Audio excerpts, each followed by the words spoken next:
Wait. Sorry.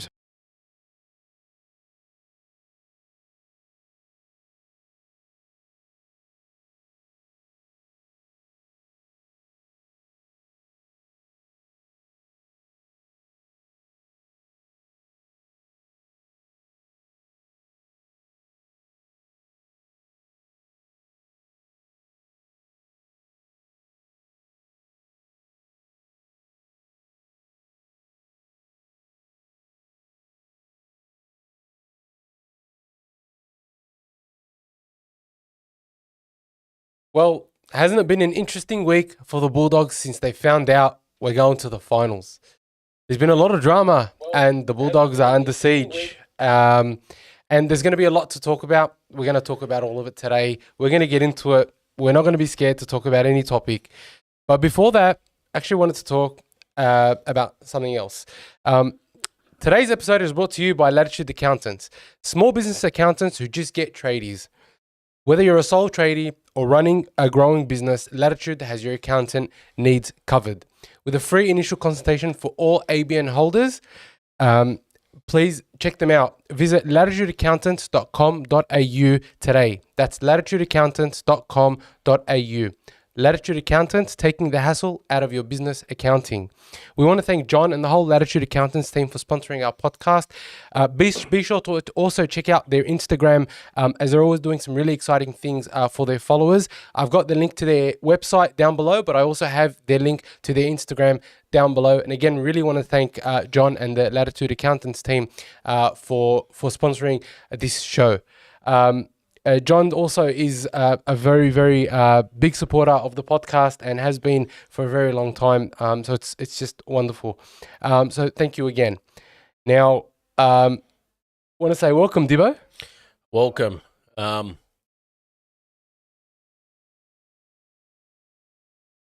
Yeah, actually, Billy makes a very, very good point. Sorry, as he just cuts off, Divo, you can hold on for a second. No, They're actually our very first exclusive sponsor. We're very privileged to be working with them and for them to be sponsoring us. And they are our very first. So when we're one day if and when we get big, we can look back and say it was Latitude that helped us get there. So a very, very big shout out to Latitude Accountants and the team. Sorry, before we cut you off. I was going to, there's a few things I need to address. Well, now seeing we got an accountant I can go to, because I actually tried to do my tax return the other week online and realised I owe the tax man about $4,500. So, John, when I get time, I'll pop down to your office. Maybe we can turn around that $4,500 deficit to maybe a $4,500 positive, mate. I'm counting on you. There's some holiday trips in the pipeline.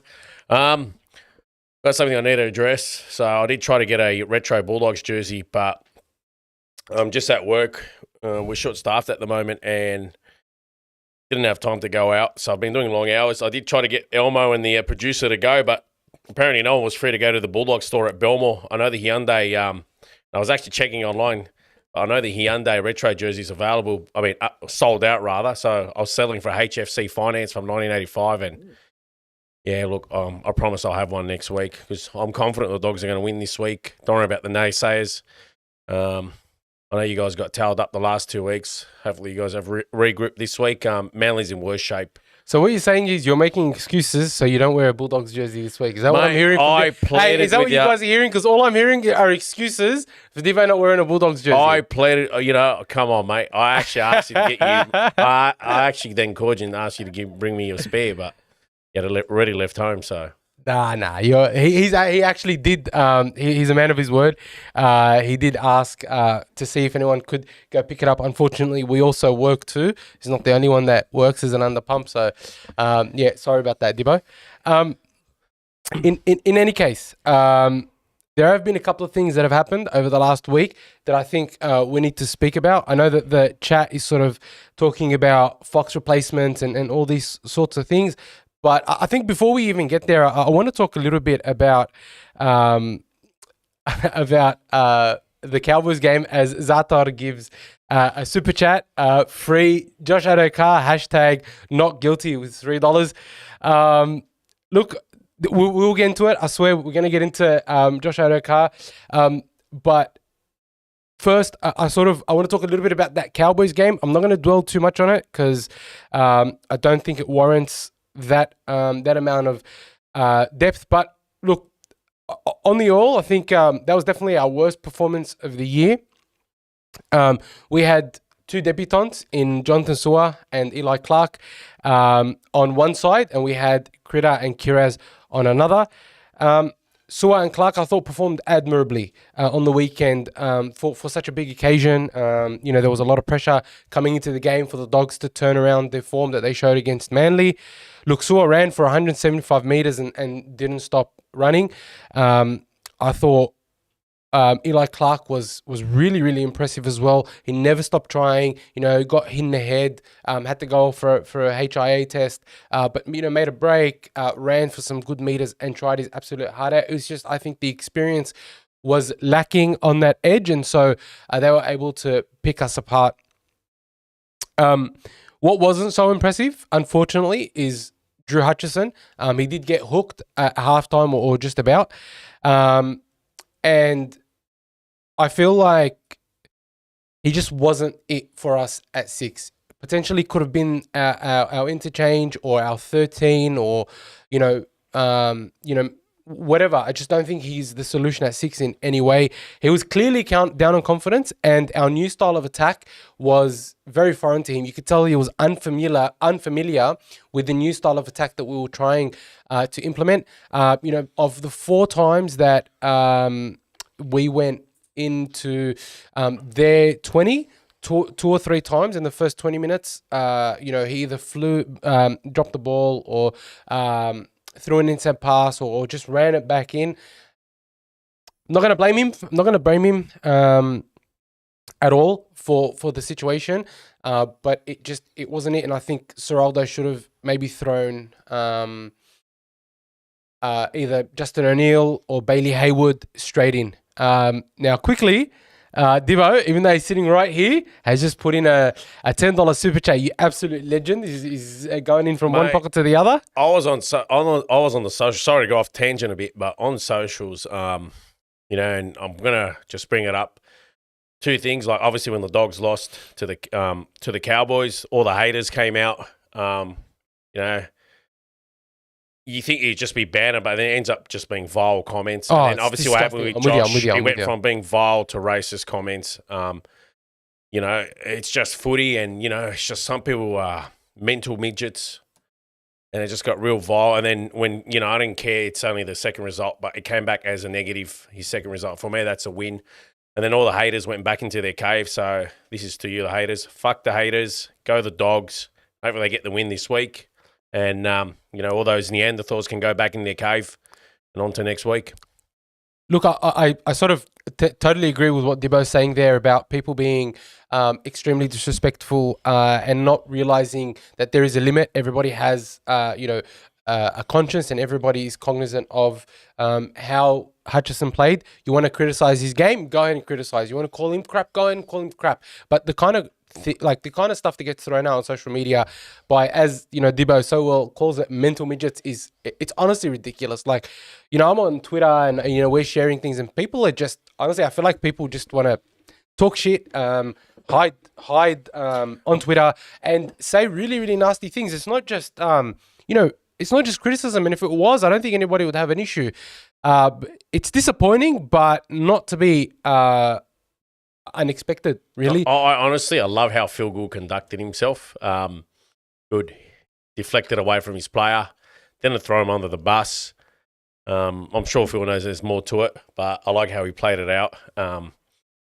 You know what? It could have been a lot worse. It feels like it's the gloss has come off it now, so it's good. I think he handled himself really well. In saying that, there's absolute frauds on there. Roosters fans, South fans, like when their players, did something and actually got caught in the act. Yeah. Now coming out and having a go at Josh, but defending their own player, it just shows the hypocrisy. And then you got the biggest hypocrite, that dinosaur Ray Hadley, having a go at Josh, but forgetting that his own son actually did something worse. So, I've seen Josh in public. Everyone loves him. It's hard to think he's got an enemy. So So, yeah, I hope he bounces back from this. It's been a lot worse. I mean, the only punishment for that sort of thing, if found guilty, is, I think, 1 or 2 weeks? I don't think it results in a sacking. So, obviously, there's a lot of dramatic people out there trying to sensationalise the thing. So, I hope the Dogs get the win this week, and I hope they name him next week. I honestly thought, if he was playing this week, he was going to grab a few tries. So, yeah. Look, one thing I want to point out just about some people that sort of had a go at Phil Gould. Not saying it's completely justified, but when the whole thing came out with Latrell Mitchell, he said he came out and he said some strong words about the Roosters. The Rabbitohs having a culture problem, so on and so forth. And some Rabbitohs supporters have come onto our page on Twitter and said, do the Bulldogs have a culture problem? I think sometimes the problem with having such a big personality like Phil Gould is there is no distinction between the GM of football at the Bulldogs and the media personality on Channel 9. And I think that tends to be conflated. And so the Bulldogs get mixed in with some of the comments that he makes about other teams in his Channel 9 personality. So they're the types of things that I get and I understand, but I find a little bit difficult to deal with sometimes as a Bulldogs fan, because it does muddy the waters a little bit. From a non-biased perspective, I honestly think Phil is not biased whatsoever to the Dogs. I think he's as neutral as can be. He hasn't let on much, to be honest. I'll give you certain examples. When we had Peter Sterling in the past, it literally game in, year out, he blew Parramatta's trumpet. Greg Alexander on Fox Sports blowing Parramatta's trumpet. Phil is the general manager of football at Canterbury. He's a former premiership winning coach. He's a former player. He's the feel good revolution. No, I'm with you. But I think he'd be blowing some of the times where he makes comments as a media personality, not in his capacity as a Bulldog, the GM of football of the Bulldogs, those things get conflated. Very quickly, MKTV has given us a super chat. You absolute legend. Mate. Absolute legend. Dogs just didn't show up to play. No fire in the belly. Absolutely agree. Need your forwards to come out this week. Their forwards need a fire. I think what needs to happen for this game coming up against Manly is we need to erase the last 2 weeks from our memories. We need to erase what happened against the Cowboys, erase what happened against the Sea Eagles, and we need to start again. They gotta find the energy. They just look tired all of a sudden. I know it's been a tough season. They've grinded it out. It just felt like that's why I didn't tip them the last 2 weeks, if you realise. It just felt like, obviously last week when Burnham wasn't there, I said, nah, no attack. He's back this week. It feels like about 4 or 5 players were off. Am I right? Yeah. Feels like they've got a nice well and rest. So I think Manly's in not so good shape. If your forwards turn up, I think you'll have their measure. Turbo's not playing at 100%. I don't think he's been playing at 70%. No Saab on the wing, so no, obviously lost. We'll get into the Manly game. Yep. Just very, very quickly. What... In terms of what I think over the last 2 weeks, it wasn't great. I went to both those games, and it was one of the worst experiences this year because I went to a lot of other games, and the Bulldogs were on fire and the crowds were huge. So we had 35,000 on a Friday night against Manly, then we had 33,000 there, 33,000 there on the Saturday up against the Cowboys, and so. One thing that I'm sort of starting to realize about the team is that once they realized that they were confirmed to be in the finals, they let their hair down a little bit. I feel like they were holding on to the pressure of ensuring they make the finals. And I think once they realized that they couldn't make the top 4, they took a step back and said, we're in. Let's just relax. I think they didn't come with the right attitude and didn't come with the right intent for these 2 games because I feel like they felt like they didn't have to. They felt like they didn't have to. What do you guys think? Do you think that we're found out, or do you think that the team let its hair down because they knew they couldn't make the top 4, but they also knew that they were definitely in the 8? That's sort of what I'm thinking because it's been such a long, difficult season, and the boys. I think they're tired. It's starting to show. It's normal to happen at the end of the season. It's not they're probably a few forwards short where you want them to be. Obviously, there was I think it's just a few key injuries at the end. Obviously, it started off with Kurt Mann. That was a key loss. Massive loss. Kurt Yeah. Mann's been absolutely a huge loss for us. Yeah, I just think, and you don't forget your forward packs. Yeah, they're mobile, not as big as other forward packs, but you know what? First finals campaign in 8 years. What an achievement. I still think they can get over the line this weekend. I'm confident they can. I think, they're going to, some of them had a chance to rejuvenate. I think Manly's starting to show signs of fatigue as well. So,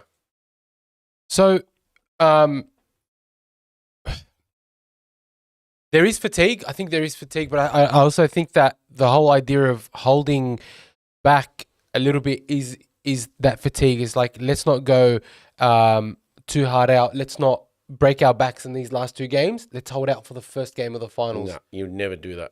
You would never take. I mean, psychologically, you might as well just rest the players. No. I think psychologically, I'm not saying it was a conscious thing. I feel like it was a subconscious thing, not a fully conscious thing. I think it was a subconscious relaxation, knowing, okay, we can't make the top 4.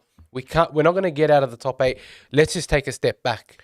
No, subconsciously. I think that's what made it happen. No player, no coach will instruct their players. No. I'm not saying the coach instructed them to. Mentality? I'm just saying the mentality was, we've made the 8. The whole idea. Off. Yeah, they switched off. That's what I'm saying. Coach was better off resting half the team. That's what I mean. But and we have had a low. What's it called? We have had a very long season. We have had some tough games. You know, the haters are out. I love it. The haters are absolutely out. Now you brought a hater. There's somebody on the loose in the comments. It's that Zed Badger, the Melbourne Storm fan. So I don't know if you've been reading his comments. He also had a go at me as well. So read his comments. You know, some of these comments might make sense, but do you know who Zahid Badr is? Yeah, I do know he is. Zahid, if you keep going, I'm gonna sin bin you, bro. I'm gonna give you 10 in the bin. No, don't. I'll give him 10 in the bin. It's the first keep warning. Him in the chat. First warning. Keep him in the chat. I'll give you 10 minutes. First warning. You got to keep him in the chat so everyone can abuse I'm not getting rid of him. I'm just saying first warning. First warning. That's all it is. You got to keep him in there so we can all use him. So, I mean, very quickly, we're going to move on from the Cowboys game. I don't think we should dawdle on it. Other than our debutants, I thought were great. Hutchison, unfortunately, didn't have a great game. Our forwards weren't that great. Goes good. Sorry? Eli Clark goes good. Sewell actually ran for the most meters of any player for the Bulldogs that game with 175 meters. I thought he looked fast.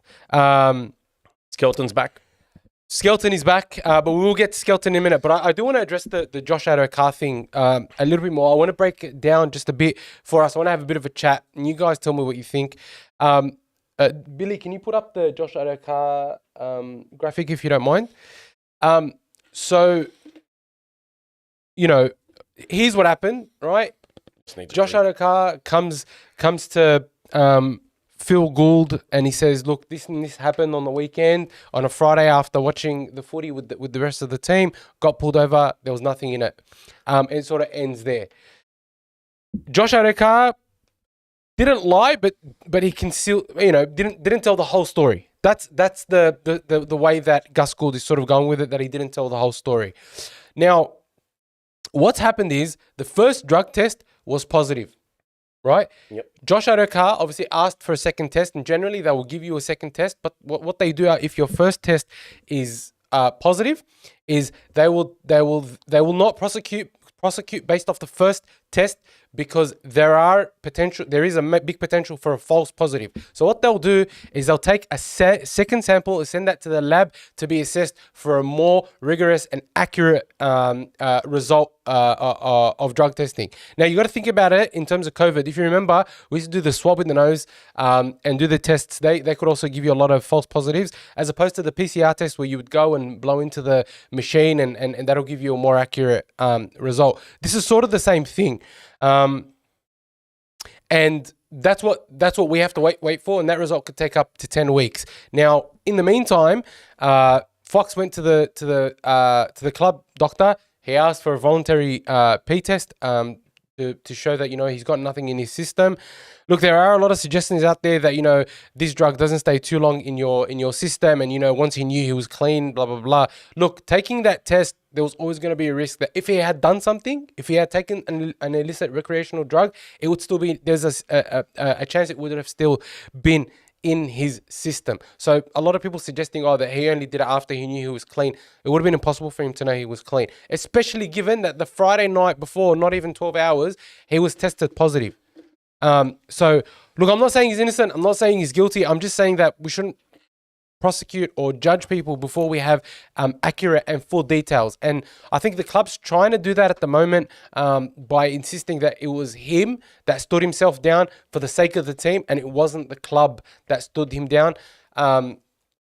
Gus Gould did say that according to the RLPA and the CBA, the club didn't have to stand him down.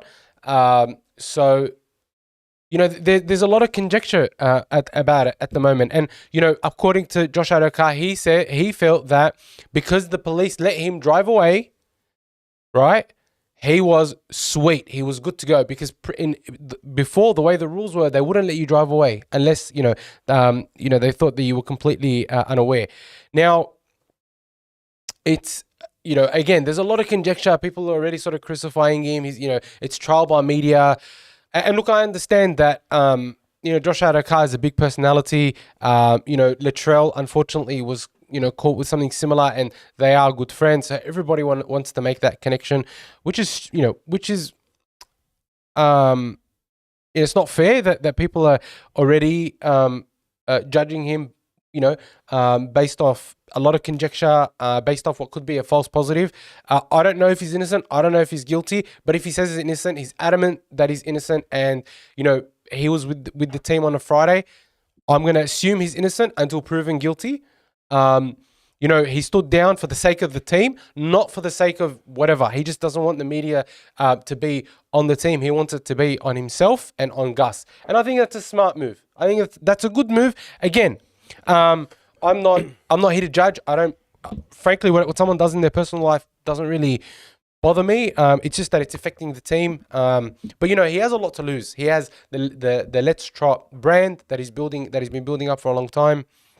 He's got the raffle business, DCT or whatever it's called, that he's also been building for a long time. He's got a young boy who looks up to him a lot, and there's a lot of people in the Bulldogs community that look up to Josh Adokar. So I don't know. I'm really upset that this has happened, and I'm really upset that this is becoming sort of a bit of a storm in a teacup at the moment. But whenever drugs are involved, it's fair that this happens. So sorry, I went in a little bit of a spiel. I want you guys, tell me. So some of the comments are, if he is guilty, he should get the sack. Zatar disagrees. He thinks that even if he is guilty, he doesn't deserve the sack. I don't think he should get the sack. Name me a club that sacked their players after testing positive. Like if you go back to Kevin Proctor and Jesse Bromwich, none of them got the sack. Brandon Smith and Cameron Munster. Latrell Mitchell got caught in a photo. Val Holmes. Yeah, it goes back. Mitch Kenny. It's going on for a long time. So, look, I know you fans are really disappointed, but I think even with the NRL guidelines, it's only like a step. Earlier this year happened with Trindle of Cronulla. So he stood himself down, and I think he went for a few weeks of rehab, and he came back. I mean, with the NRL guidelines, it's the same thing as well. So Josh stood himself down, and even if he doesn't play another game this year, I think he's then served his suspension. He should be available for the following year in first round. Might pay a fine, but that's about it. So it's just disappointing because I think that he would have been great. He could have been great on that edge with Sherry. I think that they could have caused a lot of damage with Sherry, and the P test that he did with the club. If you read the comments from Brian Dibb and Jamie Teaser, I was just about to get to them. I was just about to get to them. And Brian's got a background in toxicology as well. So, the P test that he did with the club, it did come out as negative. So there's that as well. So I think you got to keep everything in account. And look, as Brian Dibb is mentioning and Jamie Teasdale, Jamie's saying his auntie used to work at a hospital, and she said that there are a few medications that can cause false positives, such as tramadol and ibuprofen. Brian Dibb's even saying if you gargle mouthwash before a roadside breathalyzer, it will come back positive. And apparently 1 in 10 of them can bring back false positives, which is why they do a secondary test and they send it away to the lab. So, you know, again, it's not about whether he's innocent or not. It's just let's not judge the bloke too soon. And I mean, even with Latrell, like when he did it, you know, we said it is a problem in sport, but you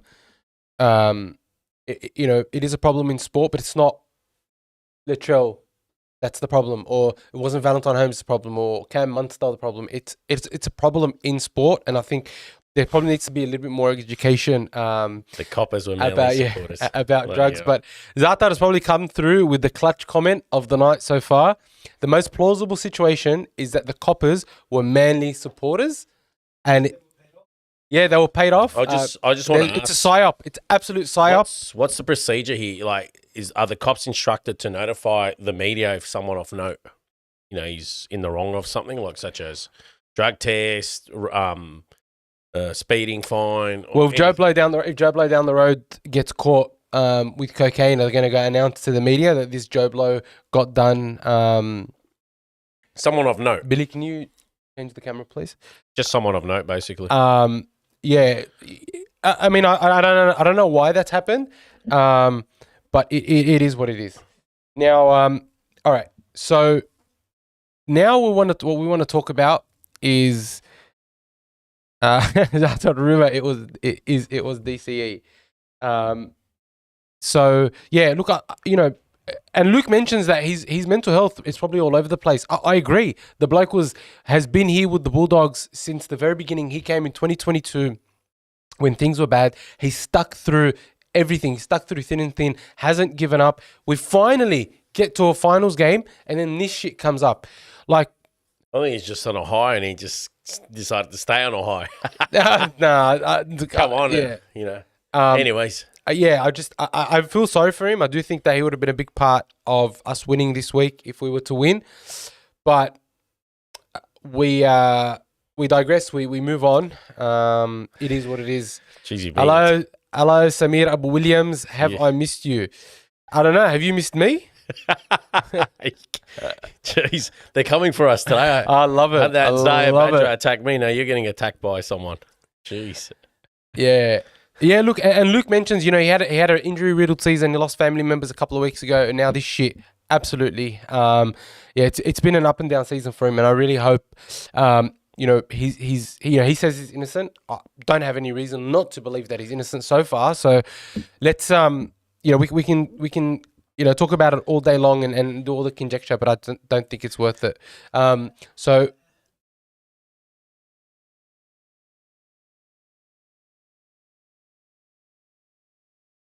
Yeah, so apparently on Facebook, some people are saying that the police were seen on the scene with Buzz Rothfield, absolute Buzz Rothfield. With Ronald McDonald, not Buzz Rothfield. Unbelievable. Anyway. So what crowd are we expecting on the weekend? I'm going for 60,000. So look, apparently there's been about... I reckon he's going to get 60,000, easy, maybe 70. There's been about 40 to 45,000 confirmed sold tickets so far. Apparently the Manly Bay has already sold out. The Manly Bay fans have already sold out. It's half a bay. It's not actually a full bay. Oh, is that? Oh, yeah, it's a half a bay. Fraud fans. Yeah, absolutely, man. Come on. They're embarrassing. Yeah. Come out and admit it's half a bay, you losers. Yeah. But I mean, that's what they get allocated, but it's only half a bay. So we're expecting, what, 500 fans? Look, I actually think, I reckon that they'll travel. They'll be keen to see how good their team will go, and they're going to be very cocky. So, you know, a lot of Manly supporters have come at us on Twitter about, you know, they think that the Bulldogs don't stand a chance. They think that, you know, they're going to run through us. Where, you know, there's so many things happening at the moment where Manly fans feel like they are favourites. And so, Billy, if you could just put up the team lists, and we can sort of get into discussing the game a little bit. Let's see who Manly Warringah got. If no Jason Saab, I'm interested to see who's in on his wing. Would have been a nice one, Saab versus Addo, but we lost them both. Yeah. All right, Tommy Talau, yeah. And just a reminder, this episode is brought to you today by Latitude Accountants. Be sure to check out their website at latitudeaccountants.com.au or visit their Instagram with the link down below. It's just Latitude Accountants on Instagram. Do you reckon he can do the number crunching for the probability of the Dogs winning? I think he's an accountant, so yeah. I think John, if you're watching, can you crunch the numbers on the probability of the Dogs winning? I 130%. 130%. So I think it's very interesting to see that it's going to be, Sherry and Kiraz on one side and Critter and Skelton on the other, unless they start differently. We've got in from Latitude Accountants, John Saad has said that chances are very high, boys. That's it. Chances are high. I just want to point out, I know you guys think you don't lose much with Josh Adokar not playing because everyone just looks at kick return meters and meters gained. Let me tell you something. Josh Adokar is probably the best finisher in the game. He's going to score tries that probably 0.01% of players are going to be able to score. So just let that sink in. So Gav Bray's mention is saying that this might be controversial, but I feel like we don't lose much with Josh Adokar not playing. He really doesn't help with the yardage out of our own end, which we do a lot of. Can't just rely on that. Look, he's the one point, or he's got an asset that hardly anyone has. He's where I'll agree with Gav a little bit here, right? I tend to agree that our style of play dictates that we need someone who's going to be doing 20, 25 runs out of our end and racking up the meters so they can complement the forwards. If you look at when Wilson was playing in place of Fox, he was taking it was taking 20, 25 hit-ups. It was averaging about 220 meters before he was dropped back to New South Wales Cup. He was absolutely on fire, and it's just a shame, really, that he's injured because I think he would have slotted straight in place of Fox. Zatar. There's an interesting stat provided. There's no need to insult. Go, Jamie. Oh, yeah. I had Jamie, $10 on the super chat. Dogs on comeback, 30 to 10. I love it. 22-14 for me. I love it. Oh, man. If we defend, I reckon we can get them easily. 22-14. Skelton is the man who can get in there and take hit-ups. I agree. Some people on Twitter and on socials were suggesting that potentially we could see him. We could see Jonathan Sewer there instead of Skelton. I mean, it's not a bad. No, he's only had one game.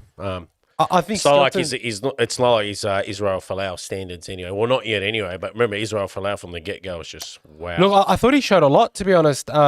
Also, just again, thank you a lot, Jamie, for that super chat. But I thought he showed a lot. He ran for 175 meters. He's just he made a few half breaks. Was very ever present. I felt running out of. He was good, but if you'd only play him after one game, if he was like Israel Folau, Greg Inglis, for that matter.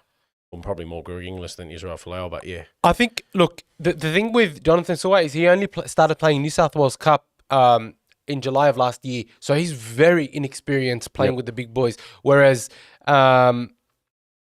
Skelton's been playing in New South Wales Cup now for a couple of years. He's played in some big matches. I thought he was outstanding against the Broncos. Sewer is still also, he's a bit young. Skelton's 24. Sewer's about 19. I think everyone's turning on Skelton because they realised there was a few games where Adokar would have scored 4 or 5 tries. I think Skelton up with 0 or 1. No, I think it's harsh, bro. I think it's very harsh. I'm just saying it showed the difference in finishing. So Adokar is basically almost unrivaled. I'm with you, but in first grade, Skelton's averaging about 200 meters. We got to stop looking at what they average. There's more to it. No, but with a forward pack like ours, with a small forward pack like ours, every single meter brought out by our wingers or centers makes a difference. These need tries scored as well. Yeah, but it's not like Skelton can't score tries. Don't you remember that the break he made against the Roosters, for example, or the hits that he's done over the weeks? I think that Skelton is people. You look that could be the issue. Thanks, Billy. Yeah. I think Billy just saved the day. Yeah, I think Billy did just. We had a little lag there. Jeez, thanks, Billy. Brian, did he really bomb 2 tries against Manly? I don't actually remember Skelton bombing those 2 tries. I hope he has a big game this week. I really want you guys to beat Manly badly and shut the haters up. Are we discussing the game now, like totally? Because let's get into it. I know Turbo's back. Let's get into it very quickly before we discuss the game. We have 80 people live. This is the first time we've hit 80 people. So to everybody, and we've just gone back down to 69. No, we've hit 80 before. That's fine. Just short-term memory, anyway.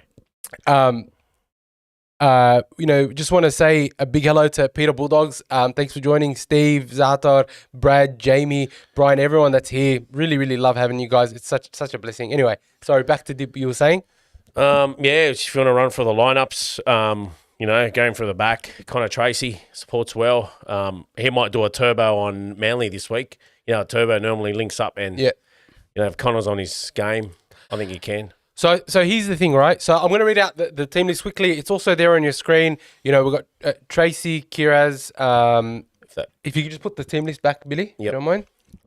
So it's going to be, just quickly as we get it back on there. One thing I was thinking about is, Here we go.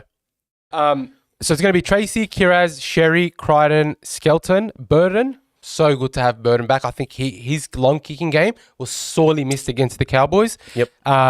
Max King, Marnie, Hughes, Kickout, Preston, Salmon at lock. Hayward, Morin, Hayes, and Josh Curran. Couldn't you start Curran? So that's actually what I wanted to have a little bit of a talk about. Anyways.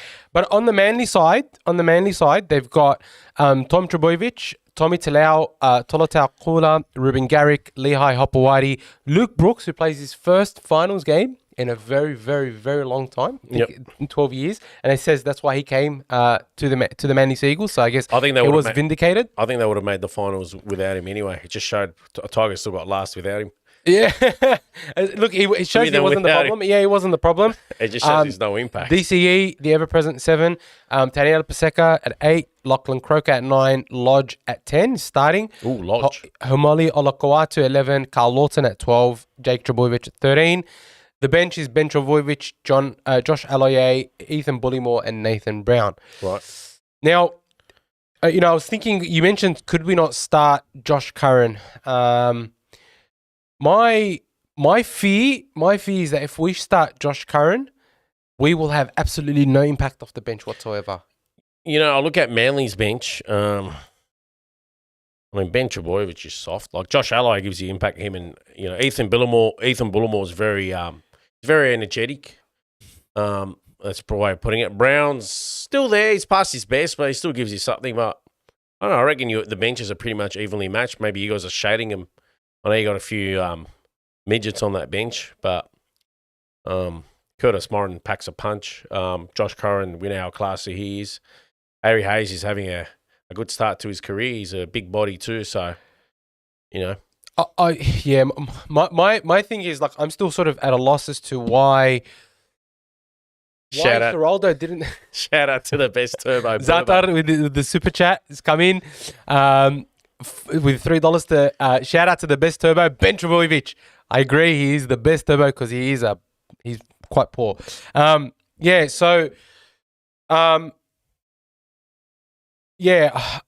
just feel like I don't know why Poasa Farmasuli wasn't getting more of a shot on the bench. I thought the time that he did play, he made some impact. Even if it's just 20 or 30 minutes off the bench, at least he can bend the line. So, I think we missed the trick there. With I think and I don't know how you guys agree or how you guys see it. Please offer your comments. But I think maybe Cam Serraldo probably didn't think Poasa was, or maybe he might have seen him as a liability in defence, or maybe just not where he wanted him in sort of the defence sort of aspect, backing up and all that. That could be it basically. So I know he's gone more defensive minded this year rather than attacking. As they say, defense does win you games, and it's been very evident with Canterbury this year. Maybe that's how I see it anyway.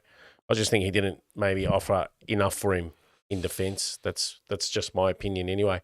Because if you look at your team, in 90% of the games this year, or 95%, taking away those last two games, they've defended absolutely brilliantly. For some, like if you look at it, the energy wasn't there in the last two games, which was quite surprising. I think, to be honest, that was what's the most surprising. There was no energy. If we rock up against Manly on Sunday and we bring the energy that we were bringing for so long, I honestly think that we can shut them out. I genuinely believe we can shut them out. It's just we didn't have the energy in the last two games. Jamie, he can't use Daniel Saluka Fafita because I don't think he wasn't named on the extended bench. So, that's also surprising. He didn't name any potential options there. I think he must have a lot of faith in the team. Like, Harry Hayes is, he's going to be his 7th game, I think, in first grade, or 6th game, which is, really impressive. But do we need someone there with a little bit more first grade experience, maybe?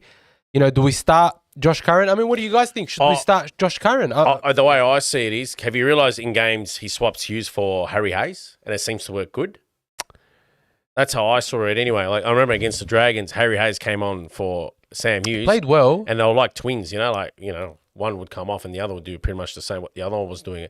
They were running off the back fence, if you remember, and killing the Dragons forwards with those big runs. So, look, what we're going to need a big game from Jacob Kiraz. I think we're going to need to see at least a couple of 100 meters out of Kiraz. We're going to need to see a couple of 100 meters out of Skelton. I'll tell you who I thought took on a lot of work last week against the Cowboys. That was Crichton. I thought he was taking a lot more hit-ups. I thought they gave him a lot of attention, the Cowboys. They really went after him. They did. Yeah, they did. I know he'll bounce back this week, Crichton. So he's too classy of a player.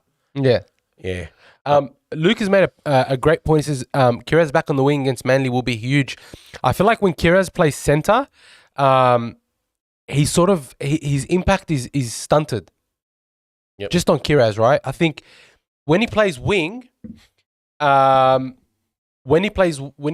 feel like he's able to run the ball more than he can when he's at center. I think he's got better work rate off the wing, which I sort of don't understand how much of a big difference. Maybe it's the defensive work that he has to do at center that takes it a little bit out of him. But I'm really happy that he's on the wing. I think that's a good, smart move. I do look. I reckon Skelton. I think Skelton will be in for a big game. I reckon Skelton will score 1 or 2 tries. I think if you guys defend well, I think your two important players here to do some individual brilliance and break the deadlock.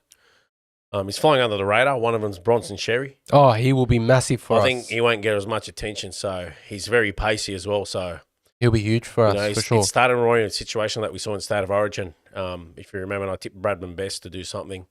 He's going to be my player for you guys. The other guy who I think is going to be a standout for you guys and really needs to step forward is Matt Burton. And I think he will. I think him and Sherry will do something for you guys.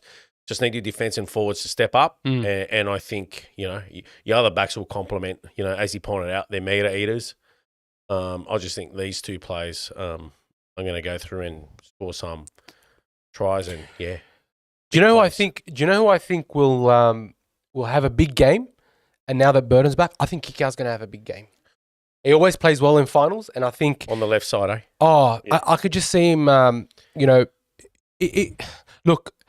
What about Connor Tracy? If he stays busy, I think he'll go through some holes and link up with the outside men. You know what I think could happen? I think that Connor Tracy and Preston have developed a really nice combination as well. Yeah. If we can get Tracy sort of throwing the short balls to Preston, I think Preston runs very, very good lines. That's sort of where we have to. That's where we have to get what's it called?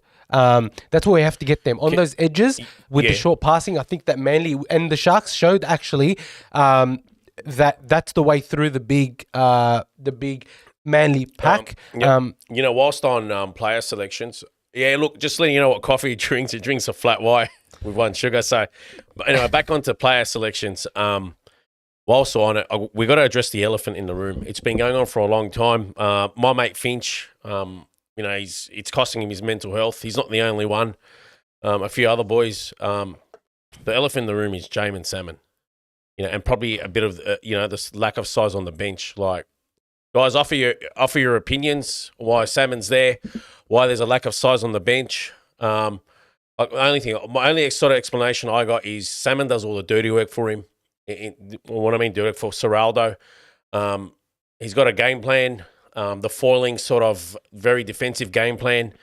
And Curtis Moran, I know he's very pint-sized, but he comes on. His quick body up the middle. He packs a punch. If you realise he does half line breaks up the middle and that he goes through like pretty much almost every game. So, and Haywood, he plays as a hooker or a lock when he comes on, but he's got those ball skills and all that, and he can defend. So, it's working at the moment, and I really, really, I really want those guys to excel on the weekend. I don't want you boys to have a bad game. I want them to basically bounce back from two losses on the trot. Really want to beat that. Nobody likes Manly. We all hate Manly. Nobody wants those stuck-up Northern Beaches people with, to go home over the bridge thinking they're all that. So my opinion on salmon is this. By the way, 83 people watching, if you're new, please be sure to like the video. But if you also like the video, press the subscribe button, press all the buttons, share our podcast.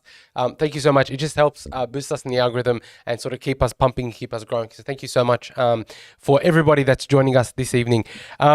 So one of the things that I think Salmon did very well playing at 13 against the Cowboys, and look, before everybody absolutely destroys me and mutilates me, I actually thought that his passing at lock was quite good. Salmon? Yeah. I thought his distribution of the ball, while not as good as Kurt Mann, I understand he's not as good as Kurt Mann. He won't be. Kurt Mann's a big loss for us, massive loss for us. Can we all just remember he actually started off his career in the back line as a centre of 5'8". He started as a 5'8". Yeah, I thought he was more handy at 5'8", so he's still trying to adjust. So it's a bit strange how I thought Cam's doing it, but it works because Haywood's actually a half playing, as a backup nine. I would start Haywood. But I also understand that one of the things that Haywood provides for us off the bench is speed up the middle. And there have been a few times where Haywood's made some half breaks by sort of show and go. I want to see him do more show and go. It's going to work for him. I think he should continue to try it, especially I think he's got that Dearden build, the Tommy Dearden build from the Cowboys. I think he needs to continue to fix that show and go or work on that show and go. Really needs to push harder when going for it. On it. Yeah. I think, Salmon isn't too much of a problem for this game. Moving forward next year, when we get, Tom Amone, Sitili Tupanua, Daniel Saluka Fafitas ready to play, I reckon he'll struggle to make the team. I think that we're going to have too many quality players for him to be there. But I think he can do a job for us. I think he can do a great job for us on the weekend, provided. Sexton and Burton can link up. Can we, I don't know if you want to put up a poll. Can we put up some sort of poll now, while we talk and people can decide? Who do you think, all right, can we have our first poll, maybe throw 4 names. Who do you think will be the match breaker for the Dogs on the weekend, or you want to go margins? Or let's do match breaker. Who do you think the match breaker is going to be? Let's go Burton. Kikau. Kiraz. Sherry. No, I'll leave Sherry out of this one. All right. And Connor Tracy and Kiraz. Yeah, they're probably your 4 likely. And Steve has mentioned that Carlo Loapu will be there next year as well. Although, to be honest, I think after his injury, Carlo Loapu might not get... Oh, we missed that Critter on that. I think Critter's Can we offer more than 4 choices? You can. Yeah, add Crichton in there. All right, chuck out Tracy and put in. No, get rid of Kiraz and add Critter. I think Tracy will... And Tracy. Who will be the game breaker for the Bulldogs? So, Kikau's got big shoes to fill, I'll tell you now, because he was talking up Ola Kawatu today, and I was watching the news on Channel 9, so he was commenting how big Ola Kawatu is, so he's got to really go after Ola Kawatu. I think it's got to be a revenge match. He's only played him 2 weeks ago. And Zata has mentioned this. Zata has mentioned this before, but I think the one person that that Kikau's going to go after, and he's the only person that Kikau's going to go after, it's going to be Turbo. I think that what they're going to do is they're going to work Turbo over immensely. There's no way he's playing at 100%. Someone like Brian, and if there's anyone else in the medical field, Brian Dibb, so... I don't know. I reckon he's playing at about 70, 80%, max 80%. I reckon he's more like 70%. So he's got a grade 3 AC joint injury, which is the worst that you can be at, right? Generally, these are 1 to 3 weeks, right? With 1 being the absolute best. But we know... And if you don't rest them long enough... Yeah, and we know really Turbo's a glass cannon. So, he's one of his problems is that... if he re-injures that shoulder and he's gone for the final series, that it's just, I don't know. It's just one of those things where I think Kikau is going to be laser focused, just like they were against Walsh and the Broncos. Walsh tried everything, but they absolutely demolished him. I think what they'll do is they're going to do a job on Turbo. You take Turbo out of the game for Manly, they perform like they did against the Sharks on the weekend. I don't think Manly's back five defend well at all around the fridges. I reckon you guys are a massive chance to pile on some tries. Look, if we can hold them out in the first 20 minutes,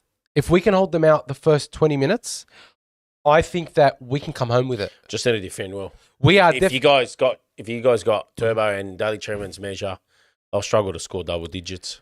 Well, the thing is, we're a much fitter team than they are.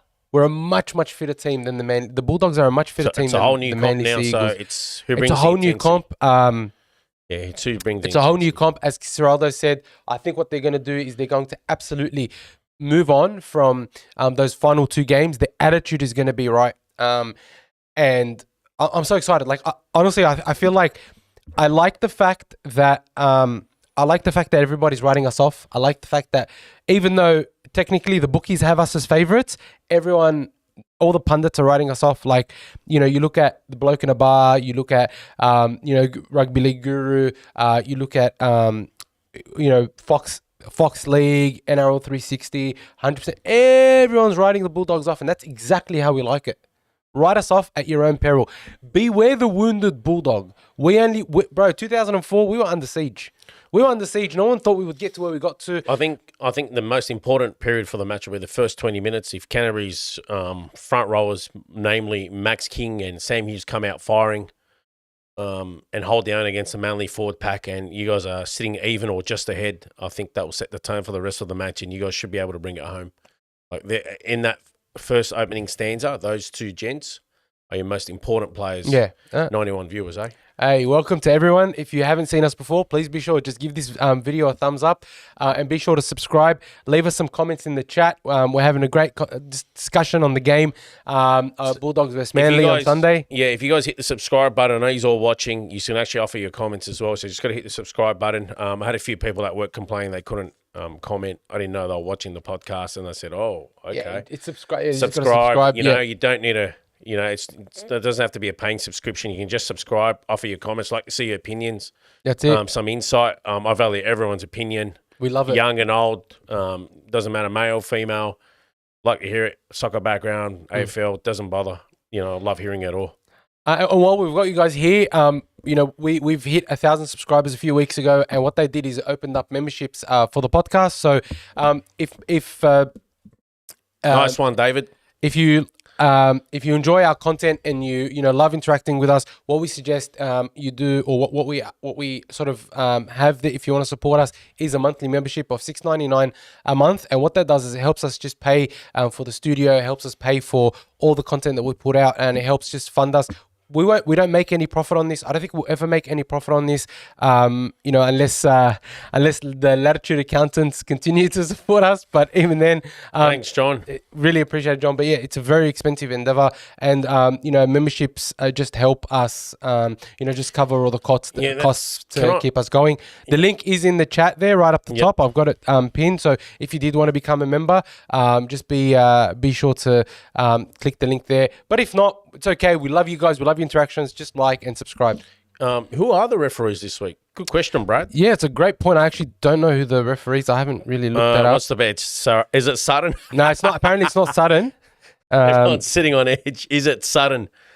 Oh, this will be good. And also let me know who the video ref is, because some of those video refs are absolutely shocking. So we've got Grant Atkins is the referee, and Ashley Klein. I think that's a good appointment. Will be Ashley Klein, the video ref.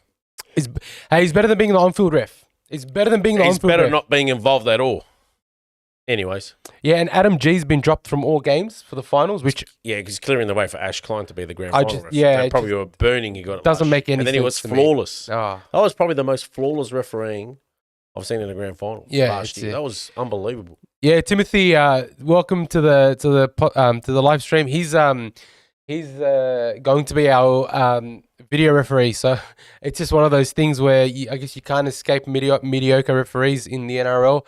Look, I just hope that none of these games are decided by poor refereeing decision. I think that's one thing.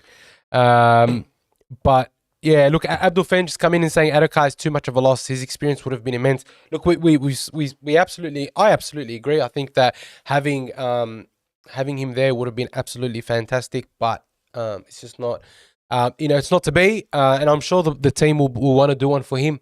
I think that if we make it to the second week of the finals, I reckon he'll be playing.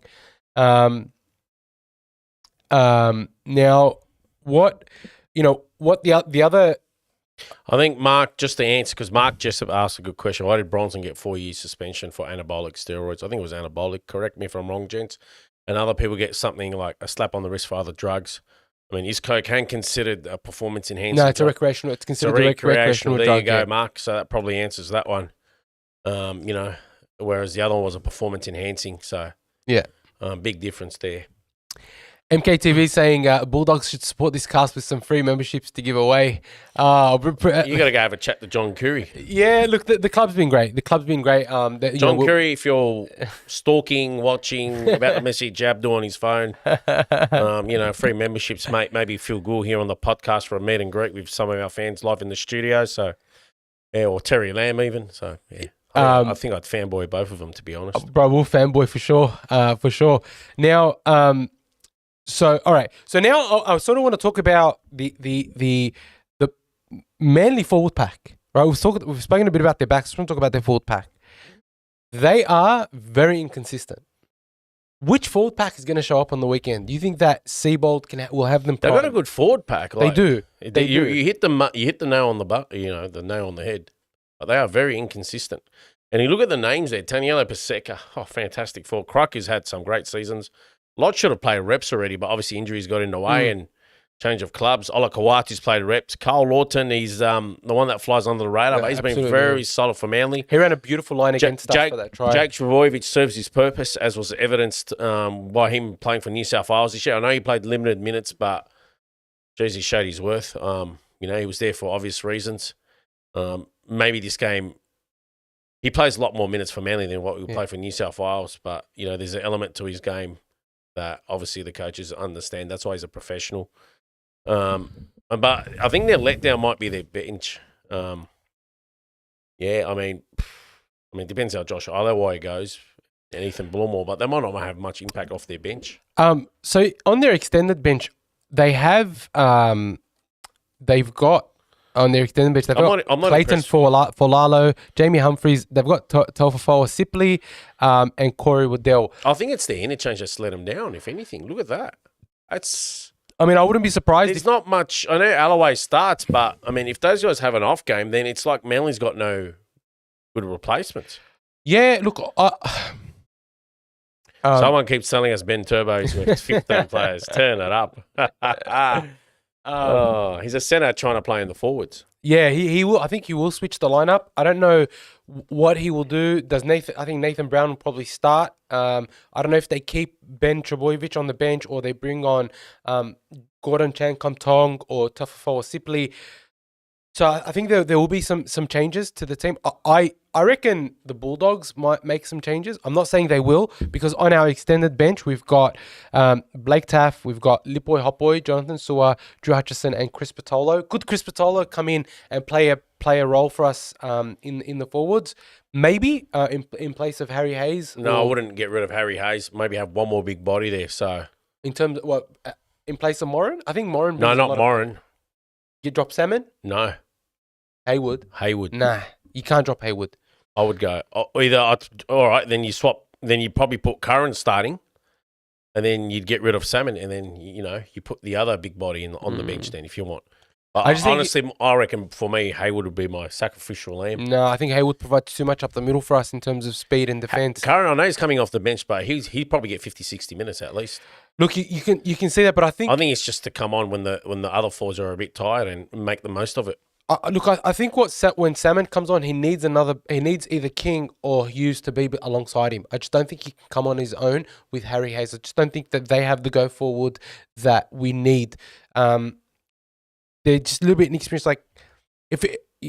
It's one of those things where I feel like this week we're going to need a few more minutes out of Hughes. I think that's what we need. We're going to need 40, 50 minutes out of Hughes at least. I reckon he's got the fitness. I reckon he'll put in a good shift. Well, earlier in the year before the season started, everyone was saying Hughes was the most fit player in the team. So I definitely think he has it in him. You know what? I never seen him get tired on the field. He gets taken off and he's not even huffing and puffing. Yeah, that's where he's needed if you need Need him to go those long minutes. Um, Someone's saying Hayward's not up to stage or up to standards. I don't think so. I think Hayward will be fine. I think if anything, you would drop maybe Hayes. He won't. Hayward won't get for a Patolo. The problem is Patolo's a risk because he always gets injured, but he's a big body, and when he gets it right, he's a very good forward. So I mean, and the thing is, he hasn't named him there for a couple of weeks, so could be some mind games. Could. Can we put up a second poll? I know we already got about 50 votes on the first one. What do you need? What do you want? Can we go who's going to win on the weekend and the margins as what we did like last week? So Manly or the Dogs? Yeah. 1 to 12 and then 13 plus. So I'm just going to tell you, I got the Dogs winning 22-14. So I know Jamie Teasdale, just to reiterate, because he did give us a super chat, $10. Nice one, Jamie. 30-10, Jamie Teasdale went with his prediction. Yep, 30-10. I actually like that prediction. I think it could work. I think it's just still going to be close. I think 22-14 though. I think if the Bulldogs come home with a wet sail, we'll score more than 22 points on them. We have the attack in us. I reckon Sexton's going to be big for us. I think he's been the man that we haven't really spoken about. He'll have a lot of attention on him. So he will. That's why I probably nominate less than 12 the Dogs. There we go. That's my vote. Yeah, sorry guys. I think we're just having a slight lag. Slight lag. Live always seems to do that.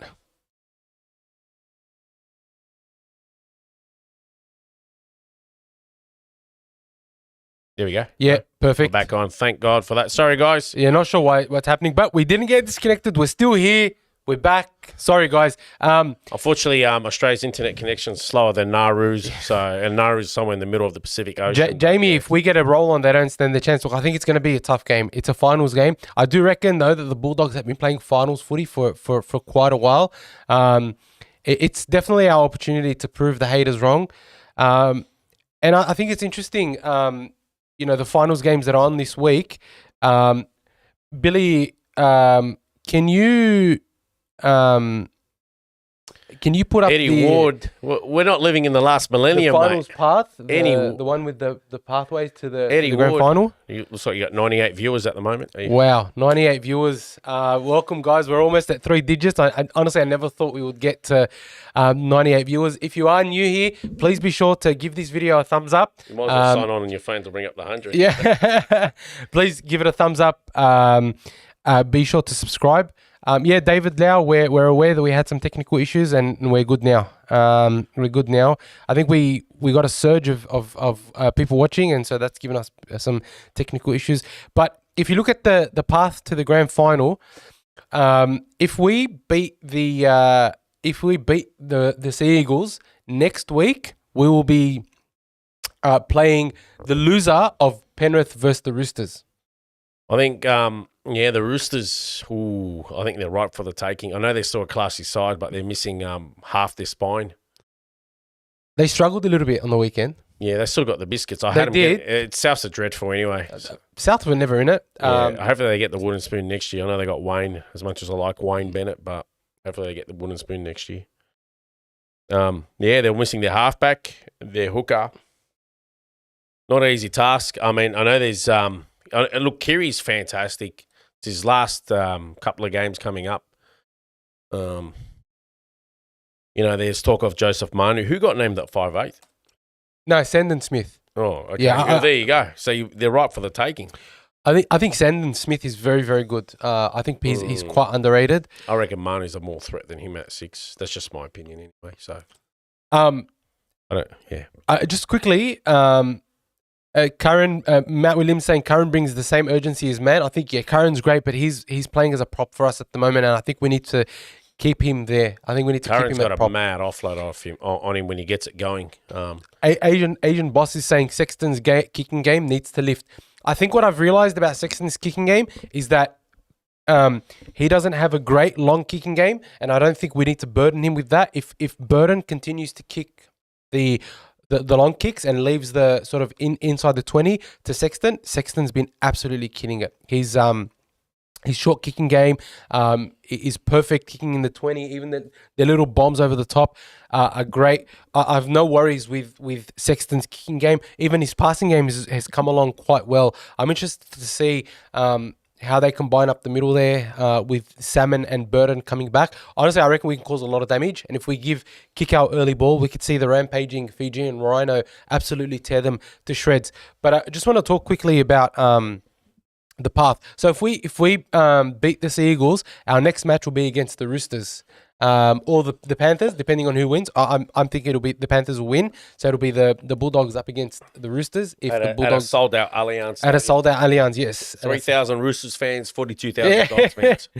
Hopefully, anyway. And then the winner of that will go on to play Melbourne. The winner of Melbourne and the Sharks At a 30,000 seater. At a 30,000 seater. What a joke. No, they'll move it to the bigger stadium, Marvel. I think. What's that big one they got? Yeah, Marvel. They'll move it there. They have to. They got no choice. Previously, have they done that? Have they moved it? They've moved it to the big 50, 60,000 seater. Yeah. They got no choice. There's no way you're going to let them play at a 30,000 seater as a preliminary final. They will. They'll move it to the bigger stadium, and they'll probably will sell that out as well, especially if they're playing a side like Canterbury. But I think the way it's panning out. I know we're talking ahead, guys, but we are. But it's good to be optimistic. Yeah, let's get the hopes up. We're G'd. We're excited for things to happen, and I'm very hopeful of the Bulldogs. Look, I haven't given you what I think my tip is this week for against Dogs against the Eagles. Dogs by 1. I think Bulldogs by 10. Nice. I'm going to say 28-18. Oh yeah. I'm going to say 28-18. Dogs to hold them out. Sorry, one sec. Seems like it's not us. It's not us. It's just his speaker's broke. He's using a Pioneer speaker from 1992. So hey man, don't talk about those Pioneer speakers, bro. Those Pioneer speakers were excellent. They have a use by dates. Yep. So our producer is just proving to us that actually it's not the audio that's fried, it's Hassan that's fried. So just on the Dogs, 8 years, no finals. I believe David Lau's taking his 6-year-old son to his first finals game. I mean, the Dogs risk awesome, David. I hope he enjoys it. It's, it's definitely his first finals game. That's going to be so exciting for him, man. I mean, the Dogs risk having a generation of fans not going to finals for a very long time. I know the Tigers are heading that way. 13 years, no finals. Yeah. There might be 20-year-olds that have never been to a finals match. They honestly risk alienating, and it's mind-boggling they still got a sellout. Shows you they got a passionate fan base, but they risk alienating a large chunk of their fans, and the subsequent years they could suffer from that. Who's that? The Tigers. No, let's not talk about the Tigers. We're in the finals. They're not. Let's talk about that. I'm just saying what. Let's talk. No more. Thank you. There's a side that regularly plays finals, and they barely get 11,000 to their fans. I think that's one side the NRL should either look at relocating or folding him for another Sharks. Look, I'll be honest with you. Last week, I felt quite scummy, and you guys can tell me how you felt. But I cheated on the Sharks. Oh, I tipped them. I did. I cheated on the Sharks. They were playing Manly. No, that's what I cheated on the Sharks. I do. No, he's needed them to win and win. We did need them to win. And he's also needed them to batter them, which they did too. I did have to take a shower after the game because I did feel quite disgusted in myself, rooting for the Sharks, unfortunately. I think Zata was also rooting for the Sharks on the weekend. Nico Hines, best halfback. I think he didn't really have to do much against the Eagles, just directed the team around well. What's the week like this week in Belmore leading up to the game? I think there'll be a lot of celebrations. There'll be a lot of driving up and down. Absolutely, a lot of horns will burn out. Post game if they win, chaos. Close down the whole neighbourhood. Chaos. Close down the whole area. Chaos. And you know what? Hang on. David Lau. We'll make the news. David, why are your Manly mates too scared to go with you to the game? I think that's quite interesting. Oh, because they've just probably been misled or something. Anyways. That's right. It's good. Let them stay home. Less fans. Yeah, I agree. Zata, you need to drop the maze. Definitely has no idea what it's like to go to a Doggies game. It's one of those. Like for me, it's just there's so much misinformation and racism out there. It blows my mind. I'm not saying not saying your mates are. They're not confident. I thought it was because they didn't want to. No, there is a lot. Actually, there is a lot of misconception out there still. So, anyways, David, that's interesting. Look, to be honest, I'm not confident either. It just depends on which Manly team, which Bulldogs team turns up. If we turn up with the right attitude, I actually think we can absolutely choke them out, and we have precedent to show that we can actually keep them quite down to probably 14 or 16 points. It just depends on whether our forwards are capable of showing up and they come up with the right attitude. But yeah, so I think it's going to be 28-18. I do think that Burton. Yeah, and it's interesting. I want to actually bring up the topic of Burton, bro. Is that earlier in the year, people were saying, "Oh, he's a center, he's this, he's that, blah blah blah blah blah." You end up being probably your most important player. But the amount of work that he does for us, getting us out of our own half, the way he connects with our passing, the way he links up both sides of the field, the defense that he does, he's such an important piece of our machine. And this week is going to show just how much he actually adds. Jordan is saying we were flat in the last couple of weeks for various reasons. If we aren't flat, we'll go okay. If we aren't flat, we win. If we can show up with the same attitude we were showing up, for the last however long, right? We will win. That's my honest opinion. Is if we don't show up flat, we will win. But it's going to be such an exciting NRL final series. Honestly, I can't wait for Friday night, bro. Friday night, the boys come over. We sit down. Some of them hate the rugby league and can't wait for the season to be finished. What he's going to do? Others love it. So he's going to pack your flags, put the blue and white streamers, hop in the car, and drive straight to Burwood Road, Bournemouth. Is that what's happening? Driving up and down? Not on Friday night.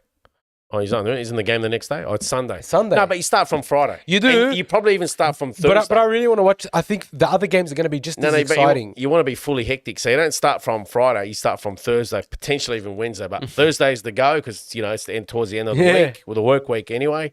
Start on a Thursday. You start it off. Other people will follow. Friday, it's ready streaming.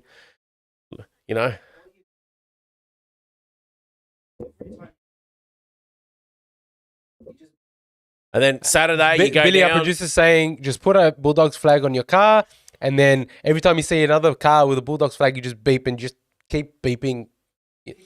Saturday will be chock-a-block. If you're single, you can get a few numbers whilst out in Burwood Road. So, oh my God, they might meet your future wife there. Listen. We don't condone those types of actions. Go there, be safe, be respectful. There's nothing wrong with getting a few numbers. Have some, have fun, and keep it halal. Keep it halal. That's what we like to say. Keep it halal. Billy, can you put up the games, the finals games? Yeah, I know. We're actually getting our producers to do stuff today.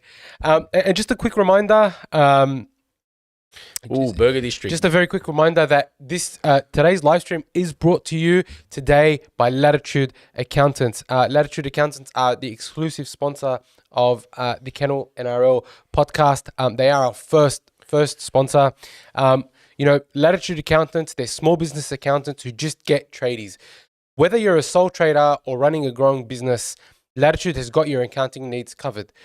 With a free initial consultation for all ABN holders, go to www.latitudeaccountants.com.au today. Latitude Accountants, taking the hassle out of your business accounting. They've been in the game for a very, very long time.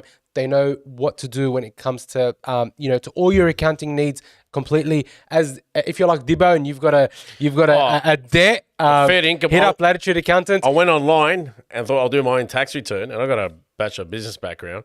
I didn't realize I got I owe the tax man $4.5K. All that tax I paid. So you know what, John? I'm going to go to Latitude Accountants, and hopefully they turn that negative into a positive. Yeah, turn that negative into a magic, positive. mate. And be sure also to visit their Instagram page. We do have the link down below in the description. They're always doing different types of giveaways and stuff on their Instagram page.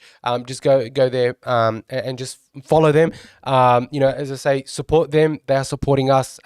They support a lot of small businesses in the community. They're sort of Bulldogs fans. They love. They love the club, and we're really, really, really grateful to be working with them. So again, thank you to John and the whole team at Latitude Accountants. Now, he's not going to help you with it, brother. He's going to make it work. Tax I paid, and I still got to pay tax. Come on, I think I paid someone's wage in tax, and I still owe money. Fair income. Give us a break. Do you want to put up that graphic, Billy? Now. There are, the games coming up on the weekend, the Roosters and the Panthers. Panthers haven't been flash hot. They've been quite flat as well for the last 6 to 8 weeks, and sure they've had a lot of success, but they've been quite flat. But they're playing against the Roosters at Bluebet Stadium this week. Honestly, I'm really excited for this game. I want to see Cleary back. I want to see what. I think Penrith get the biscuits. Yeah, they do. Cleary's back now. It reminds me of Andrew Johns. He doesn't need a warm up game. He's just a specialist. He's a freak. He'll come in and I hope they turn it on and win by like 30 plus. And then obviously the Dogs get the win as well, so that will set you guys up hopefully for a nice one against the Roosters. So, look, I think I know at this stage it sounds like we're talking ahead, but just giving you scenarios, you'd want Penrith to belt them. I mean, Bluebet's going to be sold out. And by the way, like a massive congratulations to the NRL. I think the NRL's broken the record for the number of fans that have actually gone to games this year. So happens when the Dogs have a good season. 3.9 million people go to games, which is astounding. The league continues to go from strength to strength despite the officiating problems. So it's great. Congratulations to rugby league and everybody. But Friday, I think it'll be another sold out game. I reckon the Panthers will be great. I think Cleary's going to come in there and he's going to be a magician. He's going to wave his wand and absolutely tear him to shreds. I think the Roosters' most dangerous player is Joseph Manu. We've seen it in the past, in the big games especially. I reckon Manu's checked out. No, I don't think. I reckon he just wants to go to Union. No, he's not that sort of player. I think it's more of a subconscious thing. They're still missing Jared Warrior-Hargreaves. They're missing Brandon Smith. They're missing obviously Sam Walker. Key players, Victor Radley's missing, but they do get back Butcher. They get back Collins this week. They get Tupper back. So it'll still be a good game considering they have a $50 million salary cap. But the Panthers, I think. People underestimate just how good they are in September. I think they are September specialists, and they're going to come out on absolute fire. Honestly, from what they were saying, Cleary could have played last week, but obviously they didn't want to risk him.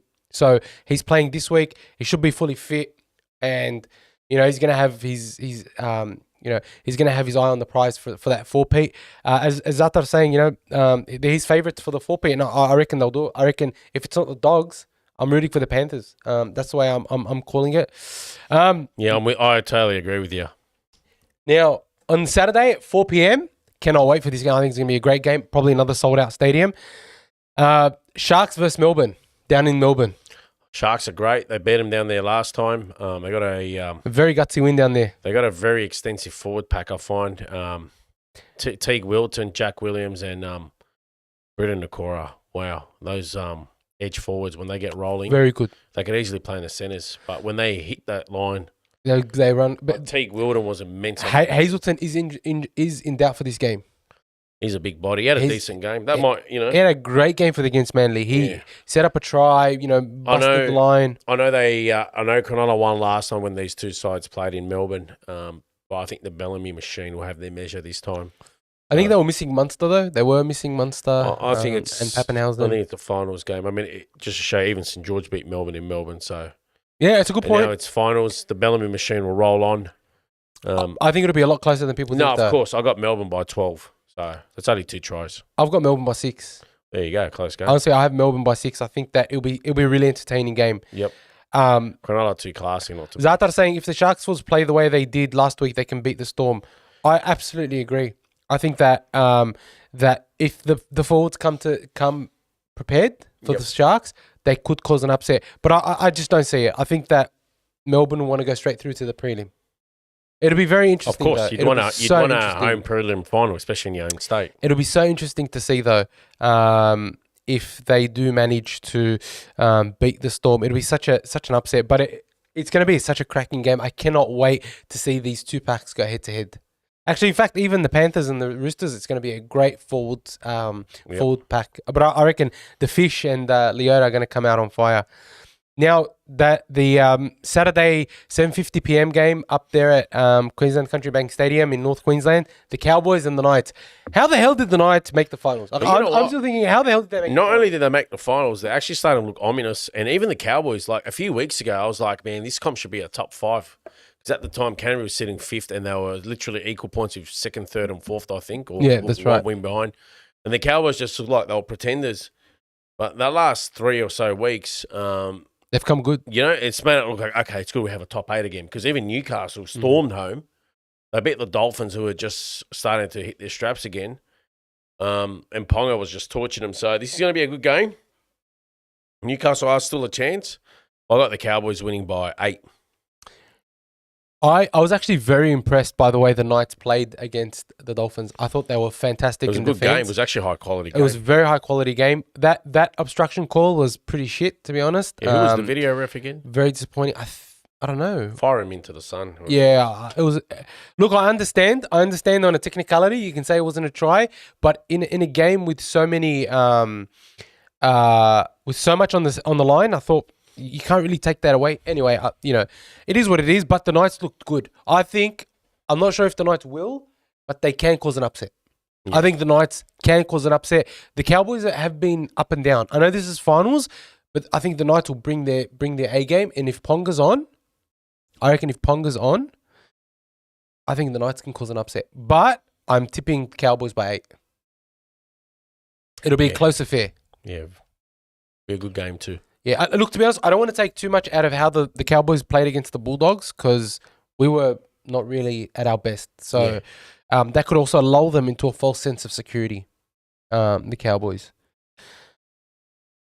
I thought we were going to have some one-sided matches this final series, but it's evened out at the right time. They're all looking like difficult games, like evenly matched. Well, not evenly matched, but a lot closer than what we thought it would be. And then obviously got the round out the Dogs on a Sunday.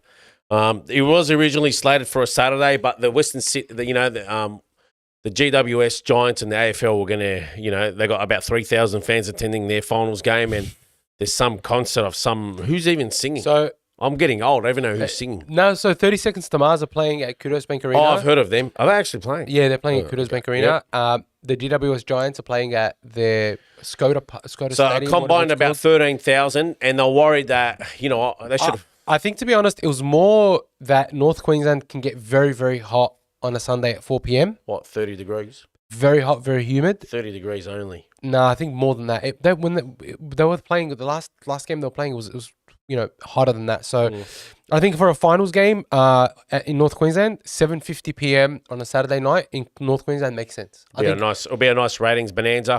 It'll be a fantastic rating. It'll be packed out. So you think we'll get an even bigger crowd at Accor on a Sunday rather than a Saturday night? I reckon it'll be the same. I reckon pack it out. I think so, a Sunday afternoon game at 4 p.m. is the perfect. I still reckon we're getting 60 to 70,000 fans for a first week finals. Wow, that's insane. I reckon we'll break 60 easily. Easily. Insane. You know what? It'd be awesome if it was a sellout. I mean, 80,000, 85,000 is a tall order. You know what? If it was against Para or St. George, I reckon. I thought it would be a sellout. Yeah, I think you see that selling out. You just want those sides to have a stellar season and play off against each other. Like, it would be a sellout. Like say they were top 4 first week of the finals. 100%. Now the Dogs, as we said, I'm saying Dogs by 10, 28-18. You were saying Dogs 22-14. Yeah, 8 points. Thanks, Brad. Appreciate it. Far out. So Brad, that's probably the only thing Buzz has got right in the last decade, Brad. So. Don't forget about that. So just quickly, Brad's given us a super chat for Buzz Rothfield calling Knights would make the top 8 4 weeks ago and paid $6. Thanks, Buzz, for the easy money. About only thing you got right for once. That's, Buzz doesn't get many right, so when he does get one, you got to shout it out. Thank you so much for the super chat, Brad. You're an absolute legend, and you're a member of the podcast. Man, what happened to your hair? Is it just the stress that you just? It is. I am a little ginger red hair about it. All over the place. Quickly, David Lau is. His prediction is Bulldogs 17, Eagles 4. I think it's an interesting prediction. If the Bulldogs show up with their attitude and the defense, honestly reckon that the Eagles could struggle to put points. I think it's also interesting that their outside backs, with the exception of Ruben Garrick, are quite young.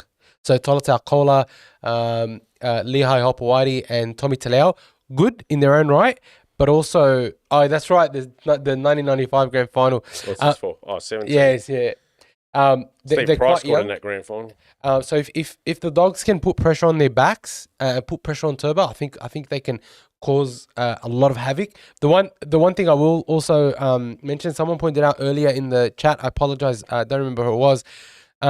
Manly haven't beaten the Bulldogs in the finals since 1976. That was That was a Steve Price. Get out of here, Steve Price. I watched that live. You didn't watch that live. Bro, I watched it last week. Yeah, I went through watched all the grand I finals watched it recently. live, and I still remember Ray Warren's commentary.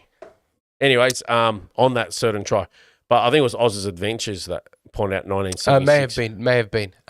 Great memory. I still remember that try. So yeah. Give yourself a pat on the back. Thank you. Timothy Gray saying Bulldogs 29 defeat Manly 16. I think it's a great shout. I think honestly, give me two things, right?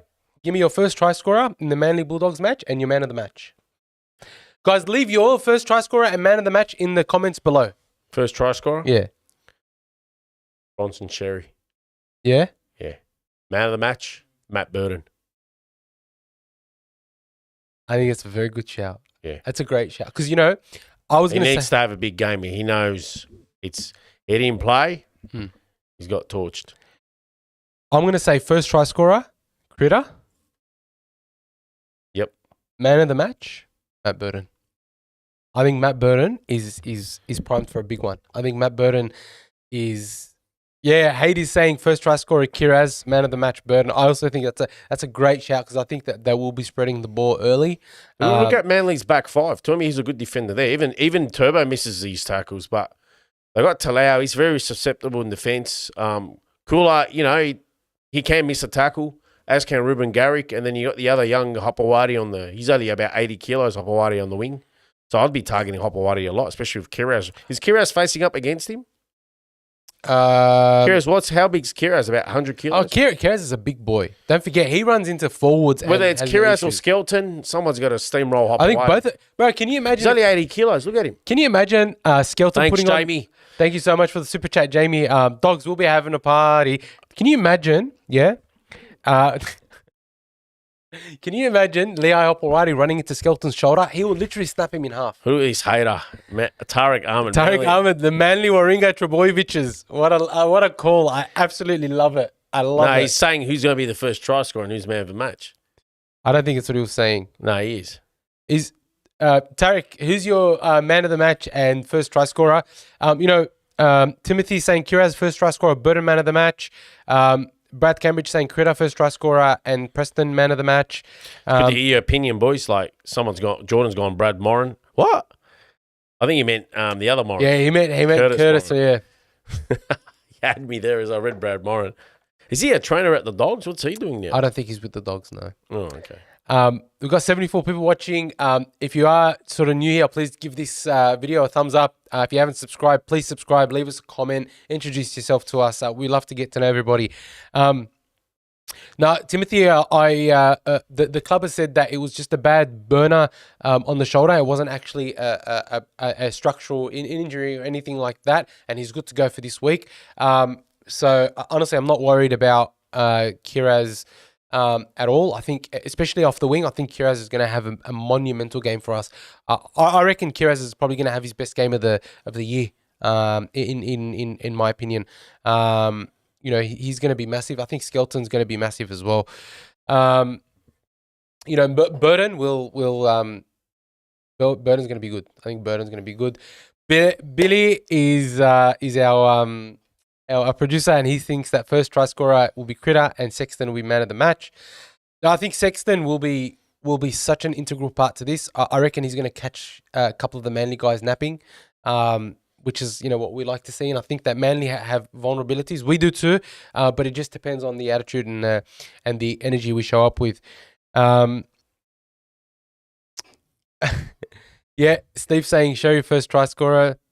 Are you going to be in Hyams Beach next week? I'll probably be at the game.